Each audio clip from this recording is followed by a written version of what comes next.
The MYFORD University Podcast, Episode 31. Oh, if I had it to do over again. I'm talking college, MBA, and Master Science here. What I would do now instead. Welcome, colleagues. George Sloan from MYFORD University, a place where you don't need a piece of paper to prove you're smart, skilled, or ready for the real world. In today's episode, I'm going to get personal. I've earned the degrees, college, MBA, and Master Science. I've played the game, and I've lived the outcome. But if I had to do it all over again, I wouldn't. At least, not like that. Today is a different world. Today, I will tell you what I would do instead. No regrets, just honest lessons. Let's go. Let's talk about college. College is a default that everyone pushes you towards, and these days, it's just not delivering. So we're going to start there. I sat through the lectures, I got the grades, I graduated. It was fine. But here's the thing. College is the most expensive default decision that most people will ever make. Again, everyone's pushing you to do it. It's the thing you think you should do. But I disagree that in today's day and age and the way things are, I don't know that it's the right answer for everyone.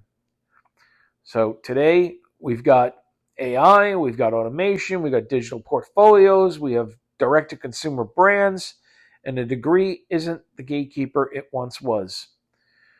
It's a slow, expensive, generalized way to maybe, big emphasis on maybe, learn things you'll never apply. What it didn't teach me was how to sell. What it didn't teach me was how to think independently. I did have a little bit of an independent streak, which was an advantage, but it didn't necessarily teach me that. I already had it. How to build something valuable, didn't teach me that. How to handle ambiguity, and how to make money. I mean, really, how to make money. If I were 18 today, I'd skip college or at least delay it. Let me give a little disclaimer here. If you're going into STEM or you're going into education or law, you kind of have to go that route in many cases because it's a required barrier to entry. And I'm going to do a whole concept on that whole approach of a barrier to entry. So there are some situations where you kind of must do it, but at most other situations outside of STEM and education and law, perhaps, you don't need it.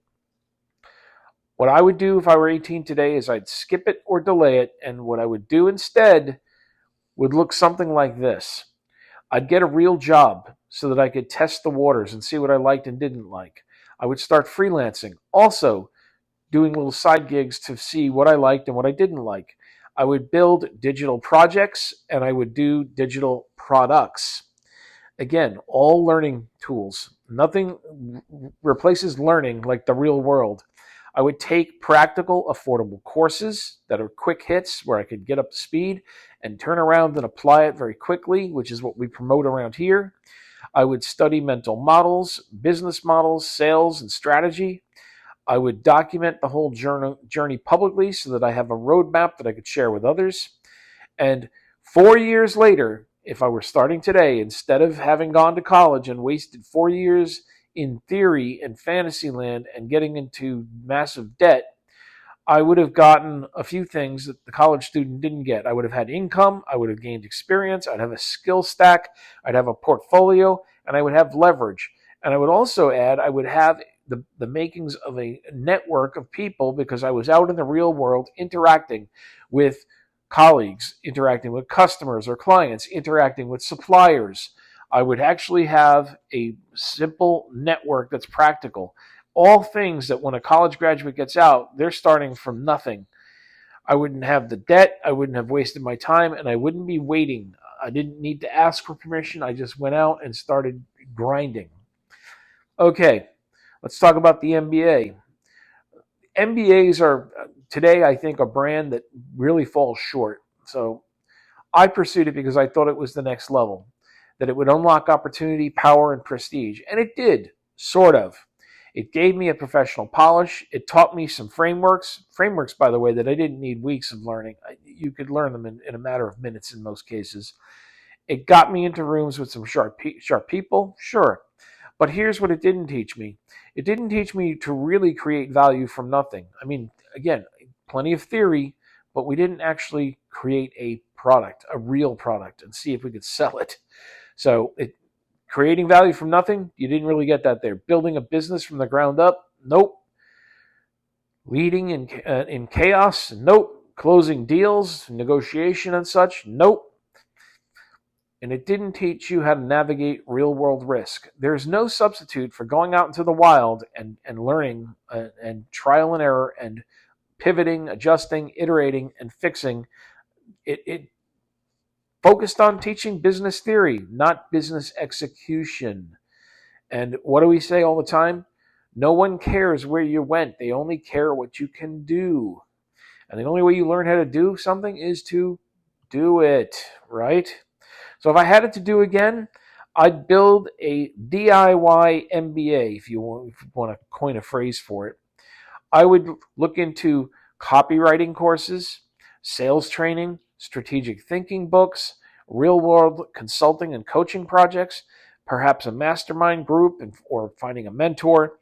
I would look into podcasts, newsletters, and cohorts from true operators, people who are actually in the trenches doing the work. I'd learn by doing, because clients, again, do not care about your degree. They only care about results. And, we are very outcome-based here. Anyone, I've said it, anyone, a motivated 12-year-old could learn most of what an MBA can do. It's the execution that matters. It's all available for free out there. Anyone can learn it if you're motivated. And it's putting it all together and synthesizing it and executing and delivering results. All right, let me talk about my Master of Science, which was kind of like a mini MBA. Because my MBA was in finance and I wanted to balance it out with the marketing side, so I went and got the Master of Science in Marketing. The problem is with a Master of Science, or this could even be a PhD, the depth just doesn't necessarily translate. So specialization is wonderful to an extent. Academic rigor, research skills, it all sounds impressive, but the truth is the knowledge decays faster than ever. Time is compressing. Technology and everything else is coming at us so fast. So in tech, data, business, or other behavioral sciences, what's true today might be irrelevant tomorrow. Almost literally on that, by the way. So by the time you graduate, the market may have moved on. And unless you're applying your expertise every day, you'll lose your edge. So I will also add here, I've mentioned this before, I was once asked to go get a PhD. They wanted me to head up a department because I was also an adjunct professor for a while. But they wanted me to head up a department, but the whole thing didn't add up when I sat down and did a cost-benefit analysis. It didn't make sense for me, so I chose not to do it. But a PhD is not much different than a Master of Science, except for you're there twice as long to do it. It takes about 4 years to do a PhD. So what I learned in my Master of Science, I learned how to go deep, I learned how to think precisely, and how to analyze data and build frameworks. What didn't I learn? How to apply it at speed. You only learn that when you're in the real world doing it. How to make it pay. How to communicate complex ideas simply. I already had that gift a little bit. I was very much into simplifying the complex and not making the simple complex. So you always want to make complex things simple, not the other way around. And it didn't teach me how to adapt when conditions changed, and they're changing super fast now. So what would I do now in lieu of that? I'd go narrow, fast, and applied. I would do micro certifications. A year or two ago, I hammered them out. I did dozens of them, and that's not a flex, and that's not an exaggeration. I did dozens. I took advantage of free certifications and courses that were available through my employment, and I also found some sources online, and I hammered, I binged, because what I wanted to do was I typically do microbursts with books, I do it with courses, I do it with certifications, because I want to upskill real quick and apply it, which again is what MYFORD University is built upon. I would also go and look at workshops with pros. I would do live project-based learning, and I would do mentorship, and I would do possibly apprenticeship. Sometimes shadowing people isn't a bad way to go. It doesn't take long to figure out what they're doing. And I would also, again, focus on real world use, because theory is wonderful, but real world is what really counts, because that's where the real results have to be. So mastery comes from exposure. It comes from feedback, iteration. I mean, you've heard these concepts all the time. They do not just come from the classroom. All right. What I would tell my younger self, if I could time travel, I guess theoretically it's possible. It's just we don't have the technology to do it. But who knows? Here's the things I would tell the different versions of me at different points, and they kind of tie to when I got these degrees. At 18, I would say forget status, learn how to think, learn how to sell, learn how to solve problems, learn how to learn, start working and document your value, and do it fast. Okay? At 25, I would say don't go back to school, go forward in skill stacking. Learn leadership, systems, delegation, create proof, not pieces of paper. Again, certifications, you do get a paper or a badge, but they're quick, they're fast, and they're relatively inexpensive compared to degrees. At 30, I would say be useful, build something, invest in mentorship and not middlemen. And I would also create real outcomes. Don't just collect credentials. So that's kind of a short little roadmap or a way to think of this. Now, let's talk about the future. I think the future belongs to the bold, people with audacity. Here's the kicker. I'm not anti-education. I'm anti-waiting. I'm anti-debt with no payoff. And I'm anti the illusion of progress that comes from sitting in a classroom instead of solving real-world problems.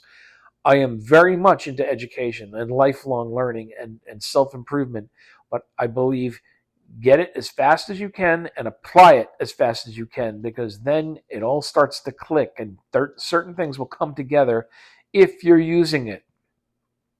In today's world, the winners are those who learn fast, apply it faster, and think independently. I've talked about that in other concepts. I've talked about objectivity and I've talked about nonconformity. Again, not being a nonconformist, to be a deviant or just for the sake of doing it to be different. It's just taking a different approach, and sometimes saying I like using the analogy of the emperor's new clothes, having the courage to say the emperor's naked, and maybe we need to go and do a different approach. I would also work on creating value without being told. I'm very much into self-assigning projects and self-managing. And I would also operate with speed, clarity, and confidence. Again, you don't need permission. You don't need a plan laid out for you, but you do need a plan that you can direct, that you can put together. You don't need a new degree.